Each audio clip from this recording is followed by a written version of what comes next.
చేసిన తర్వాత ఒక్కొక్కటి కరోనా నిజంగా ఇంపాక్ట్ ఇచ్చింది. అంటే ఎలా ఉండదంటే, ఎంత హార్డ్గా ఉండదంటే ఇండస్ట్రీ, ఎవరిని తప్పు పట్టలేము. ఒకప్పుడు ఆయన వెంట చుట్టిన నిర్మాతలు, ఆయన వెంట తిరిగిన డిస్ట్రిబ్యూటర్స్, హీరోస్, అందరికి అలాంటి వాళ్ళకి ఒక నిర్మాతగా ఆయన తపన పడుతుంటే నాకు అంటే ఆయన కోసం ఖుషి తీస్తున్నప్పుడు కానీ ఆయనతోటి ఎంత సౌకర్యం ఇచ్చారంటే, అసలు మాకు 1 month ముందు ప్రీ ప్రొడక్షన్ అయిపోయి నాకు అంత సౌకర్యాన్ని ఇచ్చారు. నేను కంపోజ్ చేసిన యాక్షన్ సీక్వెన్సెస్ కానీ ఫైట్స్ కానీ ఖుషీకి నాకు ఆల్రెడీ ఒక 1 month 1.5 month థియేటర్ నాకు ఇచ్చేసి, మన సురేష్ ఎఫెక్ట్స్ థియేటర్ మొత్తం ఇచ్చి నాకు అంత లగ్జరీ ఇచ్చిన వ్యక్తి ఆయన నలిగిపోతుంటే నాకు నిజంగా చాలా బాధేస్తుంది.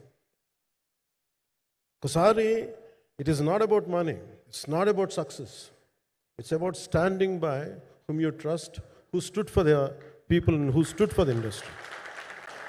నాకు ఎందుకు ఇది మీతో పంచుకోవాలనిపించింది. సినిమా ఎంత విజయం ఇది నాకు నిజంగా తెలియదు.